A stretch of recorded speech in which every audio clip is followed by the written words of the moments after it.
النهارده هقول لكم ازاي نعمل كب كيك على شكل قلوب باستخدام قوالب الكب كيك العاديه.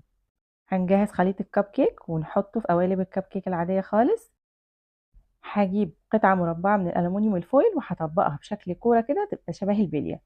وبعد كده هجيب قطعه مستطيله طويله هقسمها نصين، وكل نص فيهم هطبقه لحد لما يبقى معايا مستطيل كده.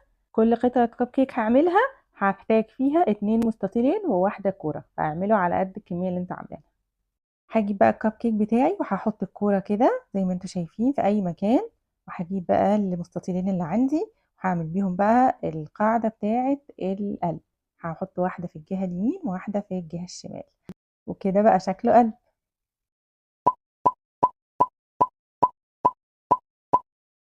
هدخلهم الفرن. بصوا بقى طلعت ازاي، شكل القلب منتظم وجميل، شكله يفرح. بنزينها بقى بالفروستنج وبالهنا والشفا.